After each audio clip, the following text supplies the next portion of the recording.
আসসালামু আলাইকুম ওয়া রাহমাতুল্লাহ।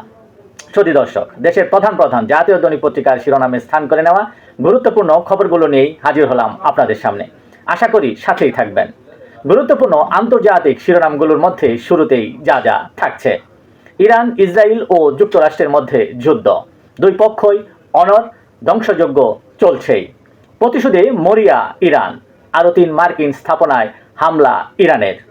ইরানের প্রেসিডেন্ট ভবন সহ শীর্ষ নেতাদের দপ্তরে হামলা, পরমাণু কেন্দ্র ক্ষতিগ্রস্ত। ইরানে কাতারের হামলা, 165 ইরানি শিশুর দাফন সম্পন্ন। বাহরাইনে মার্কিন ঘাঁটি ধ্বংসের দাবি ইরানের। অন্যদিকে অনন্তকাল ধরে যুদ্ধ চালানোর সক্ষমতা আছে বলে জানিয়েছেন ডোনাল্ড ট্রাম্প। প্রয়োজনে স্থল অভিযানের কথাও জানান তিনি। হরমুজ প্রণালী বন্ধ ঘোষণা ইরানের। অনিশ্চয়তায় ব্যবসায়ীরা, যুদ্ধের প্রভাব ব্যবসায়। বিমানঘাঁটি ব্যবহারের অনুমতি না পাওয়ায় স্পেনের সঙ্গে সব ধরনের বাণিজ্য বন্ধের ঘোষণা দিল মার্কিন প্রেসিডেন্ট ডোনাল্ড ট্রাম্প। 6 মাস পর্যন্ত ইসলামাবাদে যুক্তরাষ্ট্রের দূতাবাস সহ লাহোর 6 করাচি কনসুলেট কার্যক্রম স্থগিত থাকবে বলে জানিয়েছে যুক্তরাষ্ট্র। মধ্যপ্রাচ্য থেকে পালাতে কোটি কোটি টাকা ব্যয় করছে অতি ধনীরা। ইরাক যুদ্ধে কত খরচ হচ্ছে যুক্তরাষ্ট্রের, এই নিয়ে চলছে চুলচেরা বিশ্লেষণ। বিশ্লেষকদের মতে যুক্তরাষ্ট্রের $1 ট্রিলিয়ন প্রতিরক্ষা বাজেট থাকায় শুধু অর্থের দিক থেকে যুদ্ধ টেকসই হতে পারে বলে জানান তারা।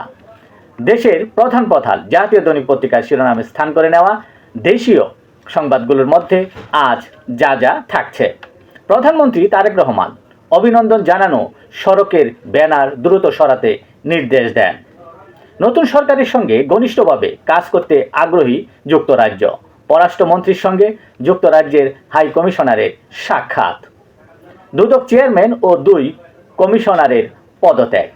সাবেক উপদেষ্টা আসিফ মাহমুদ সজীব ভুইয়ার ব্যাংক হিসাব তলব করেছে বাংলাদেশ ব্যাংকের ফিনান্সিয়াল ইন্টেলিজেন্স ইউনিট। জুলাই সনদ আদেশ ও গণভোট অধ্যাদেশের 3 ধারা কেন অসাংবিধানিক নয় জানতে চেয়ে হাইকোর্টের রুল জারি। মার্কিন সহকারী পররাষ্ট্রমন্ত্রী পল কাপুর ঢাকায়। পুনঃতফসিলকরণ সুবিধায় খেলাপি ঋণ কমল। গত অক্টোবর থেকে ডিসেম্বর পর্যন্ত 3 মাসে খেলাপি ঋণ কমেছে 87,298 কোটি টাকা। খেলাপির আগ মুহূর্ত পর্যন্ত চলমান ঋণ নবায়নের সুযোগ দিল কেন্দ্রীয় ব্যাংক। এই ছিল দেশের প্রধান প্রধান জাতীয় দৈনিক পত্রিকার শিরোনামে স্থান করে নেওয়া গুরুত্বপূর্ণ খবরগুলো, যা নিয়ে এতক্ষণ আপনাদের মাঝে উপস্থিত ছিলাম। আজকের মতো এখানেই, আবারও দেখা হবে আগামীকাল ঠিক একইভাবে। সে পর্যন্ত অবশ্যই ভালো থাকবেন, সুস্থ থাকবেন। আসসালামু আলাইকুম ওয়া রাহমাতুল্লাহ।